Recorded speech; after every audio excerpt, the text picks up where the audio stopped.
രാഷ്ട്രീയ കോളിളക്കങ്ങൾ കൊണ്ട് കലങ്ങിമറിഞ്ഞ ജാർഖണ്ഡിലേക്കാണ് ഇന്ന് രാഹുലിന്റെ നീതി തേടിയുള്ള യാത്ര.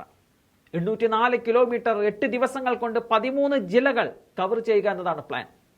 മോദിയുടെ കോട്ടയിൽ രാഹുൽ ജനലക്ഷങ്ങൾ കൊണ്ട് ഇതേ മോദിക്കും ബി ജെ പിക്കും ഭീഷണി ഉയർത്തിയപ്പോൾ പലയിടങ്ങളിലും ബി ജെ പി ഭയന്നു തുടങ്ങിയിരിക്കുന്നു.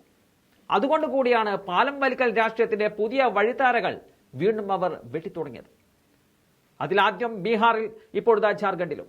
എന്തായാലും രാഷ്ട്രീയ പ്രതിസന്ധി അതിന്റെ എല്ലാം മേലങ്കിയം അണിയുമ്പോൾ രാഹുൽ നീതി തേടി ജനലക്ഷങ്ങളെ അണിനിരത്തൽ യാത്ര തുടരുകയാണ്. ഇവിടെ പല കോൺഗ്രസ് MLA-മാരും റിസോർട്ടിലാണ്. ഉടുമ്പ് പിടിക്കും പോലെ ബി ജെ പി അവരെ പിടിച്ചാലോ എന്നാണ് കരുതുന്നത്. ഇതേ കാര്യം തന്നെയാണ് ജയറാം രമേശ് പറയുന്നതും.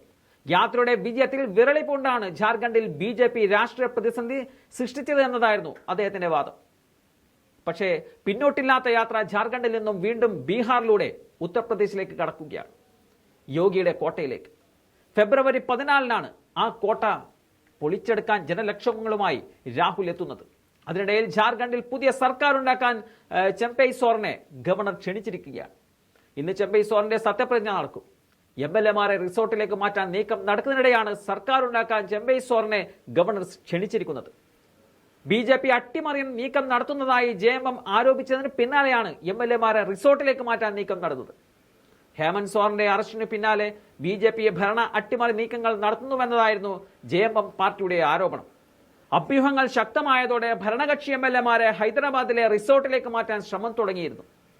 സർക്കാർ രൂപീകരിക്കാൻ ഗവർണർ ക്ഷണം നൽകാത്തത് BJP-യുടെ അട്ടിമറി നീക്കത്തിലുള്ള കൂട്ടുനിൽപ്പാണ് എന്നതാണ് JMM ആരോപിച്ചത്. അതിന് പിന്നാലെയായിരുന്നു ഗവർണറുടെ ക്ഷണം.